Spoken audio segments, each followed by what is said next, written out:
কিন্তু সেটা সম্পূর্ণ মিথ্যা অভিযোগ ছিল। এই জন্য পরবর্তীতে দেখলাম মেইন স্ট্রিম মিডিয়া এটাকে আবার সংশোধন করে নিয়েছে। এই জন্য মেইন স্ট্রিম মিডিয়াদেরকে আপনারা আরো বেশি হবেন সে আশা আমি রাখছি। কিন্তু দুপুর থেকে আমরা শুনতে পেলাম রোকেয়া হলে এবং অমর 21 হলে এবং অমর 21 হলে কারচুপির অভিযোগ আমরা পেয়েছি।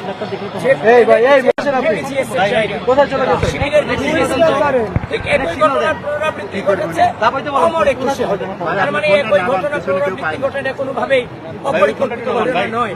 এবং বিভিন্ন স্টুডেন্টরাও কিন্তু পোস্ট দিচ্ছে যে ভোট কারচুপি হচ্ছে। ইতিমধ্যে পোস্ট পেয়েছেন কিনা আমি জানি না আপনারা। মেয়েরাও প্রতিবাদ জানিয়েছে, ভিডিও কিন্তু আপনারা দেখেছেন।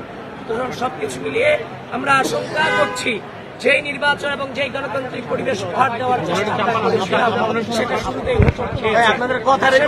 এই রোকেয়া হলে অ্যাসিস্ট্যান্ট প্রফেসর যিনি এই নির্বাচনের দায়িত্বে তিনি আছেন উনি আমাদের, কারণ প্যানেলের যে হচ্ছে যে লিস্ট, প্যানেলের লিস্টে আপনার হচ্ছে যে ব্যালট নাম্বার থাকে, অল্প সময় ভোট দেওয়ার জন্য ব্যালট নাম্বারগুলো স্টুডেন্টদের হাতে দিয়ে দিতে হয়। এটা 19 সালের রাষ্ট্র নির্বাচন আমি দেখেছি, তেমন কোনো ঝামেলা হয়নি। কিন্তু প্রত্যেকটা কেন্দ্রে কেন্দ্রে সকাল থেকে আমাদের উপরে একটা জুলুম চালিয়েছে যে এগুলো আমরা দিতে পারবো না। পরবর্তীতে মুনামি ম্যাডাম এখানে যিনি ছিলেন উনি 100 গজ দূরত্ব থেকেও আমাদের মেয়েরা যখন এগুলো প্রচার করছিল, আমাদের পাঠকক্ষ বিষয়ক সম্পাদক সূচনাকে তিনি থ্রেট করেছেন যে তার নাকি বিশ্ববিদ্যালয়ের তিনি কিভাবে পড়ে, তার ছাত্রত্ব কিভাবে থাকে, তিনি নাকি ওই স্টুডেন্টকে দেখে নেবেন।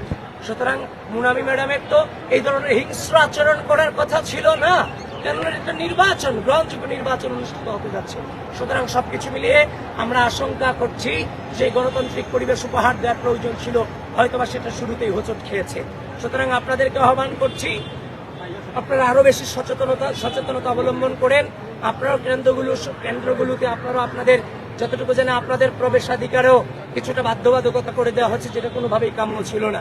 তো সুতরাং সবকিছু মিলিয়ে আপনারা আরো বেশি সচেতন হন। এবং এখনো প্রায় অনেক কিছু সময় আছে, প্রায় 1 ঘন্টা 20 মিনিট কিংবা 10 মিনিট সময় আছে। যারা অনাবাসিক শিক্ষার্থী আছেন, এই চ্যালেঞ্জিং মুহূর্তে দাঁড়িয়ে আমি বলছি আপনারা চলে আসুন, ভোটাধিকার প্রয়োগ করুন।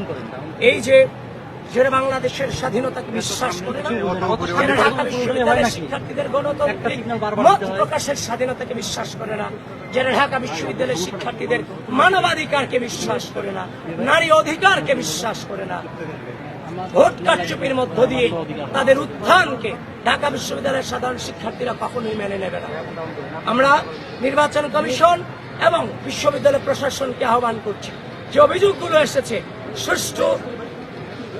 সুষ্ঠুভাবে সেগুলো আপনারা সুরাহা করুন খুব দ্রুত। এবং এখনো পর্যন্ত আপনাদেরকে আহ্বান করছি আপনারা আরো বেশি সচেতনতা অবলম্বন করুন।